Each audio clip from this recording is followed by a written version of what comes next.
Hello everyone, एक बार फिर से स्वागत है आपके इस क्लास में। और आज फिर दौड़ेंगे हम लोग और आप सबको दौड़ाएंगे। तो चलिए दौड़ने के लिए तैयार हो जाइए। इस क्वेश्चन पे हम लोग क्लास को एंड किए थे और हो सकता है ये क्वेश्चन आप बना चुके होंगे, लेकिन फिर भी इस क्लास में आपको बनानी जरूरी है। चलिए देखते हैं इसे। यदि कोण बी और कोण क्यू ऐसे न्यून कोण हो जिसमें कि साइन बी बराबर साइन क्यू है, तो सिद्ध करना है कोण बी और कोण क्यू। कोण बी और कोण क्यू दोनों पहले ही बोल रहा है कि न्यून कोण है। दिया हुआ है साइन बी बराबर साइन क्यू। तो सबसे पहले क्या करना है, आपको दो त्रिभुज बना लेना है। समकोण त्रिभुज, दो समकोण त्रिभुज बना लेनी है जिसमें बी क्या है, न्यून है, और क्यू भी न्यून कोण ही है। दोनों को दोनों बना लीजिए। ए मान लेंगे, फिर बी क्या है, इसमें न्यून है तो यहाँ पे डालना होगा बी सी, ये 90 डिग्री। और यहाँ पे क्यू भी न्यून बोल रहा है तो क्यू को यहाँ पे डालना होगा पी आर क्यू। ठीक है। अब जो दिया है वह हम लोग लिखेंगे। दिया क्या क्या है, यही नहीं दिया है, दो समकोण त्रिभुज में। तो दो समकोण त्रिभुज हमारे पास ये मिली हुई है। तो सबसे पहले लिख लेंगे सॉल्यूशन इस तरह से। दिया है, क्या क्या दिया है, दो समकोण त्रिभुज, दो समकोण त्रिभुज। ठीक है। दो समकोण त्रिभुज ए बी सी एवं, क्या है ना, ए बी सी एवं त्रिभुज पी क्यू आर में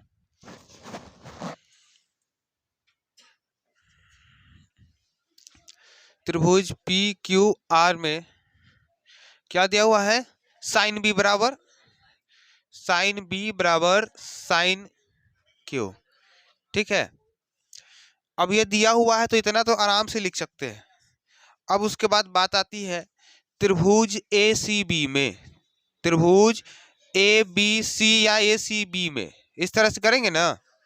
तो क्या दिया हुआ है, साइन बी। तो साइन बी का वैल्यू आप निकालो, ये थीटा है, यही थीटा है ना। साइन बी निकालिए तो क्या हो जाएगा, सामने वाला पी और या एच।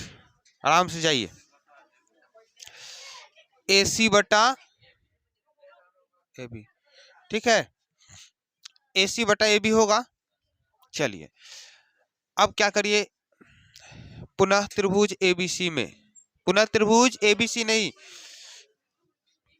पी क्यू आर में, पी क्यू आर में। ठीक है। साइन क्यू बराबर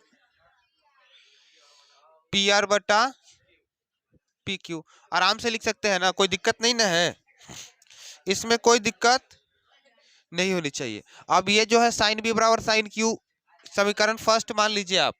ठीक है, कोई दिक्कत नहीं होनी चाहिए। हाँ चलिए ठीक है, लिख सकते हैं ना इस तरह से। चलिए अब उसके बाद ध्यान दीजिए यहाँ पे समीकरण एक से। ठीक है, पहले एक बात ध्यान दीजिए आप, कोण बी बराबर कोण क्यू पुराना है हमें, कोण सी और कोण आर तो बराबर ऑलरेडी है, उसमें तो कोई दिक्कत है नहीं। अब क्या करना है, ए सी बटा ए बी, ए सी बटा ए बी, पी आर बटा पी क्यू। पहले ये दोनों भुजा को क्या करते हैं, बराबर करते हैं, उसके बाद ये दोनों भुजा को बराबर करते हैं। तो इन दोनों इक्वेशन से होता क्या है देखते हैं पहले। समीकरण एक से तो क्या है, साइन बी बराबर साइन क्यू है, तो ए सी बटा A B equal P R बटा पी क्यू, पी आर बराबर पी क्यू। ठीक है, कमछा का क्या जरूरी है, जाओ दूसरा नहीं है इसमें। चलिए ए सी बटा ए बी है ना, साइन बी बराबर ए सी बटा ए बी, फिर इस साइन बी के बराबर में साइन क्यू है, पी आर बटा पी क्यू है ना इसका वैल्यू। कोई दिक्कत होना नहीं चाहिए क्योंकि साइन बी का वैल्यू ए सी बटा ए बी और बराबर में साइन क्यू का वैल्यू पी आर बटा पी क्यू, आराम से लिख सकते हैं। ठीक है। अब उसके बाद ध्यान दीजिए, ठीक है, अब ए सी के बराबर में पी आर है,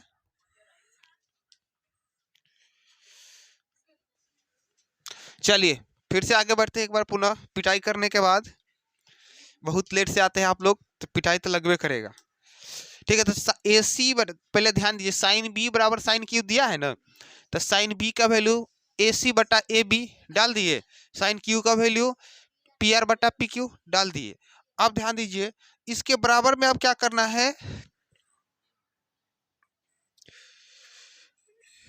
या इसे नहीं, चलिए देखिए, ए सी बटा ए सी के बराबर में क्या है पी आर, यानी कि ए सी के बराबर में पी आर है तो ए सी बटा पी आर हो जाएगा, ए सी बटा पी आर। ठीक है, ए बी के बराबर में पी क्यू है, ए बी के बराबर में पी क्यू है, तो ए बी बटा पी क्यू मान लेंगे, बराबर में के मान लीजिए। तो जब बराबर में के मान लेंगे, नीचे दिखता है ना, देखो तो उसमें ये वाला, चलिए तो बराबर में के मान लिए तो ए सी बराबर क्या हो जाएगा के पी आर, कोई दिक्कत नहीं होनी चाहिए, एंड ए बी बराबर के पी क्यू गुना होगा ना, ए बी बराबर के से पी में गुना होगा पी क्यू में, तो के पी क्यू हो जाएगा बारी बारी से। अरे ए सी बटा पी आर है ना, तो पी आर से के में गुना होगा तो के पी आर, फिर ए बी बटा पी क्यू है तो पी क्यू में के से गुना होगा, के पी क्यू बराबर में ए बी हो जाएगा। ठीक है, ये दिखता है ना, ये इतना मान लिए ना। अब उसके बाद ध्यान दीजिए, अब कौन सा, ए सी बराबर पी आर, ए सी बराबर पी आर, ए बी बराबर पी क्यू, ए बी बराबर पी क्यू, दो भुजा को हम लोगों ने क्या किया, बराबर कर लिया। अब बाकी है यह बी सी और क्यू आर को बराबर करना, तो बी सी और क्यू आर को बराबर करना है। तो चलिए अब देखते हैं, समकोण त्रिभुज ए बी सी में बी सी बराबर क्या हो जाएगा, रूट अंडर, या तो बी न है, सामने से देखेंगे, इस एंगल से देखेंगे बी से, तो सामने वाला पी बी एच, तो बी निकालने के लिए क्या होगा, ए बी का स्क्वायर माइनस ए सी का स्क्वायर। ठीक है, पुनः अब उसमें चलेंगे, समकोण त्रिभुज पी क्यू आर में, ठीक है ना। चलिए तो क्यू आर निकालना इसमें भी है, क्यू आर इक्वल क्या हो जाएगा, Q R equal root under P Q square minus Q P R square. ठीक है, ये तो निकल गया, अब इसमें तो कोई दिक्कत होनी नहीं चाहिए। अब ध्यान दीजिए, अब इसको क्या करेंगे, बटा में करेंगे ना, ऊपर नीचे करेंगे, ये थ्योरम जब पढ़ाएंगे ना उसमें अपने आप समझ में आ जाएगा बटा में क्यों होता है, लेकिन यहाँ पे मान के चलते हैं बराबर करना है, तो बी सी के बराबर क्यू आर होनी चाहिए ना। एक बात ध्यान दीजिए, बी सी बराबर अगर क्यू आर लेते हैं तो क्यू आर फिर वापस नीचे आ जाता है कि नहीं आ जाता है, तो यही कंडीशन है कि बी सी बटा क्यू आर इक्वल, तो देखिए बी सी का वैल्यू कितना है, root under A B square minus A C square. ठीक है, नीचे में है root under P Q square minus P R square. अभी दोनों को ना बराबर करना होगा, क्या दोनों को तो बराबर करना होगा, P Q square minus P R square नीचे है तो ऊपर भी P Q square minus P R square होनी चाहिए, या फिर नीचे भी A B square minus A C square होनी चाहिए, क्योंकि दोनों बराबर होगा तब ना बी सी बराबर क्यू आर होगा, जब तक कि दोनों बराबर नहीं होगा तब तक कि कहाँ मजा आने वाला है। तो चलिए क्या करते हैं, इसको बराबर करते हैं। देखिए अब ए बी का वैल्यू यहाँ पे ध्यान दीजिए, ए सी का वैल्यू के पी आर है ना, और ए बी का वैल्यू के पी क्यू, तो ए बी के जगह पे क्या के पी क्यू डाल देंगे, तो रूट अंडर के स्क्वायर पी क्यू स्क्वायर, ठीक है, माइनस ए सी का वैल्यू के पी आर स्क्वायर, तो के स्क्वायर पी आर स्क्वायर भी तो हो जाएगा। ठीक है, कोई दिक्कत नहीं होनी चाहिए। अब नीचे क्या है, जो है वो तो है, ये है P Q square minus P R square. अब लास्ट में क्या करोगे, जब के स्क्वायर कॉमन ले लेंगे, जैसे यहाँ से देखो, यहाँ से कॉमन हो जाएगा, यह मिट जाएगा, एक स्टेप सॉल्व कर दिए हैं तो के बाहर निकल जाएगा। ठीक है, के बाहर निकल जाएगा और root under P Q square minus P R square बटा P Q square minus P R square, ये क्या है, रूट के अंदर में है। ठीक है, अब ध्यान दीजिए, बराबर में इसके क्या किए हैं, के तो मान में किए हैं, सबके बराबर में के माने हुए हैं ना, इक्वल में के मान लो, के से के कैंसिल हो जाएगा, बस बच गया हमारे पास कितना, दिखता है कि नहीं, देखो तो होता होगा। अब क्या कुछ करना ही नहीं है, अब देखो बीसी और क्यूआर दोनों बराबर है कि नहीं है, दोनों बराबर है ना, ऊपर भी P Q square minus P R square है, नीचे भी वही है, तो अब तीनों भुजा बराबर हो गया ना, तो ये हो गया समीकरण सेकेंड। सेकेंड क्या यहाँ पे ई सेकेंड ई है, समीकरण ना ना, फर्स्ट इसको मान्य है, सेकेंड इसको मान लिए, और ये थर्ड है, तो समीकरण यहाँ पे दिखता है नीचे देखो ना, समीकरण 1 2 एवं नहीं नहीं, जोड़ना उड़ना नहीं ना है, बिना काम क्या जोड़ोगे, समीकरण 1 एवं 2 एवं 3 से, 1 2 3 से तीनों मिला के ए बी बराबर पी क्यू, ए सी बराबर पी आर, बी सी बराबर क्यू आर, बराबर कर दिया कि नहीं कर दिया, जब तीनों भुजा बराबर है तो एंगल भी बराबर हो जाएगा, तो हो ना गया, एंगल भी बराबर हो जाएगा, तो एंगल जब बराबर हो जाएगा तो क्या करिए आप, ऊपर से एक बार डांस करना पड़ता है इसी में, और नीचे वाला पार्ट ऊपर लिख देते हैं, इसमें क्या करना है आपको, कोण बी बराबर कोण क्यू क्या हो गया, या प्रमाणित हो गया, तो जब तीनों भुजा बराबर है तो ये दोनों त्रिभुज भी तो समरूप हो जाएगा, इसीलिए त्रिभुज ए सी बी के समरूप त्रिभुज पी आर क्यू, अतः कोण बी बराबर कोण क्यू प्रमाणित हो गया। इस तरह से आपका यह पूरा क्वेश्चन बन चुका है, प्रैक्टिस कर लो 4-5 बार, आराम से यह याद हो जाएगा बिल्कुल इजीली। चलिए फिर नेक्स्ट क्वेश्चन को करते हैं। चलिए अब फिर से इस क्वेश्चन को देखिए, क्वेश्चन नंबर 3 है एग्जाम्पल वाला, क्या बोल रहा है, त्रिभुज ए बी सी नहीं ए सी बी लीजिए, जिसका कोण सी समकोण है, तो पहले तो आप आंख बंद करके क्या करोगे, एक समकोण त्रिभुज बना लेना है, जिसका कोण सी समकोण है, तो सी यहां पे डालेंगे ना, जैसे ही समकोण बोलेगा यहाँ पे जाएगा कि नहीं जाएगा, कोई दिक्कत नहीं, आराम से जाएगा, और ए सी बी तो ए को ऊपर डाल दो, सी नीचे है, बी है, ये है, ठीक है, और यहाँ पे कौन सा ए बी सी, ध्यान दीजिए एंगल बी थीटा है, बीच वाला जो होता है ना वही होता है एंगल, बी थीटा है, तो यहाँ पे क्या डालाएगा, थीटा।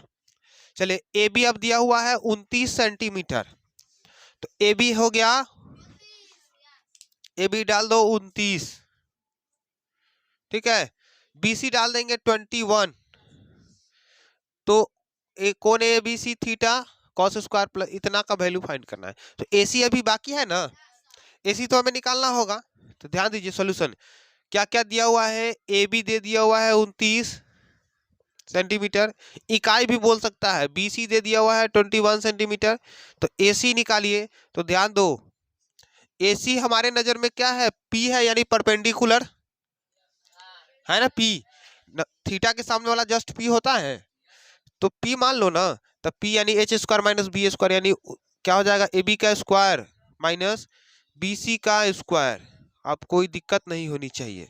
चलिए तो ए बी का वैल्यू हमारे पास कितना है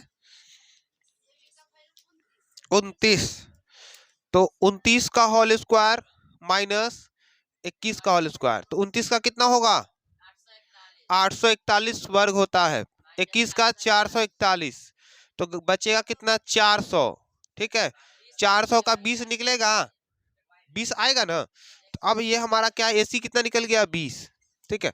अब जो क्वेश्चन पूछ रहा है यहाँ पे लिखेंगे, अब cos square plus sine square, ये नहीं पूछ रहा है, फिर ये पूछ रहा है cos square minus sine square, तो क्या करिए, कॉस का बी बाई एच होता है ना, पता है, होल स्क्वायर प्लस साइन का पी बाई एच होता है होल स्क्वायर, तो देखिए बी का वैल्यू हमारे पास कितना निकल गया हुआ 21, 21 का होल स्क्वायर, फिर एच है 29, 21 बाई 29 का होल स्क्वायर प्लस पी बटा एच है, तो ध्यान दीजिए थीटा के सामने वाला पी होता है ना, 20 बटा 29, 20 बाई 29 का होल स्क्वायर, ठीक है। 21 का कितना हो जाएगा? 21 का हो जाएगा 441 और 29 का 841, फिर देखिए प्लस 20 का 400, ये 20 है ना, ये 20 है पी का वैल्यू, तो 400 और 29 का हो जाएगा 841। चलिए तो अब दोनों का एलसीएम लीजिए, 841 का 841 होगा सेम 441 प्लस 400, तो आग कितना गया है 841 बट्टा 841, वन आंसर आया काट छाट के। ठीक है, अब उसके बाद दूसरा आपको क्या करना है, ये आप खुद से बना लीजिएगा। ठीक है, केवल इसके बीच में है ना, अभी अभी हाँ ठीक है, केवल यहाँ पे माइनस कर देना है, तो माइनस करेंगे ना तो एक यहाँ पे माइनस होगा तो 41, दूसरा का आंसर क्या होगा मालूम है? 41 बट्टा 841, काहे कि माइनस यहाँ पे करेंगे, यहाँ है ना, तो 441 में से 400 कटेगा, 41 बटा 841। ठीक है, ये हो गया आपका आंसर इसका, और इसका आंसर आपका आ गया ये। चलिए तो इस तरह से आप बिल्कुल इजीली बना सकते हैं। चलिए नेक्स्ट क्वेश्चन को देखते हैं, क्वेश्चन नंबर 4।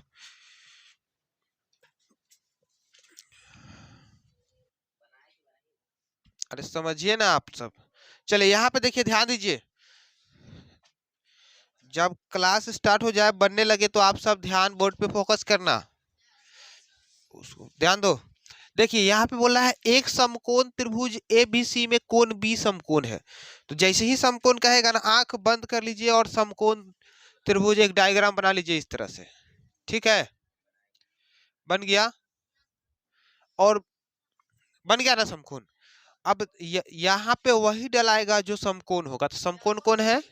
बी। समकोण का मतलब 90 डिग्री, हमेशा से पढ़ते आ रहे हैं, तो ये बी क्या है हमारा? 90 डिग्री है, यानी कि बी डालेंगे कहाँ पे? यहाँ पे। ठीक है, अब क्या बोलता है, जब बी डाल दिए यहाँ पे तो ए ऊपर भी तो डाल सकते हो, बी और सी। ठीक है, यदि tan ए बराबर, ध्यान दीजिए tan ए दिया है ना ए, तो एंगल ए से ना मतलब है, तो ए को आप नीचे बैठा दो। ठीक है, ए को नीचे बैठा देंगे, बी ए बी सी, अब तो कोई दिक्कत होना ही नहीं चाहिए। ठीक है, चलिए दिया है tan ए बराबर, क्या दिया हुआ है? tan ए बराबर यहाँ पे ए भी तो लिखना पड़ेगा। ठीक है, tan ए बराबर 1। अब हम सबको पता है कि tan ए का p बाई बी होता है परपेंडिकुलर अपॉन बेस, लंब अपॉन आधार, तो लंब का वैल्यू और बेस का भी दोनों का 1 1 मान सकते हो ना, तो हमारे पास p मिल गया 1 है, b मिल गया 1 है, h मिल जाएगा √2, क्योंकि P A square plus B square तो फॉर्मूला होता ही है, कोई दिक्कत है?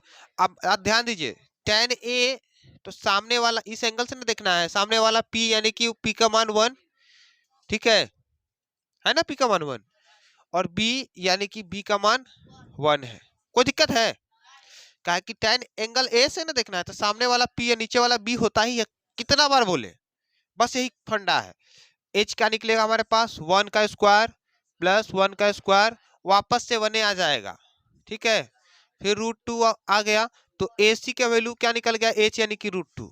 अब देखिए यहाँ पे देखेंगे LHS बराबर, सिद्ध करने वाला यानी सत्यापित करने वाला में यही होगा, 2 sin a into cos A equal 1 है ना, इसका फॉर्मूला, ये फॉर्मूला होता है 11th क्लास का, लेकिन आप सब अभी नहीं पढ़े हो, 1 ही होता है इसका मतलब, तो लाना भी है 1, तो LHS कितना है? 2 sin a into cos A, तो ये LHS का मतलब होता है लेफ्ट हैंड साइड, 2 का 2 लिखेंगे, साइन का p बटा h होता ही है, आप सबको पता है, कॉस का क्या है?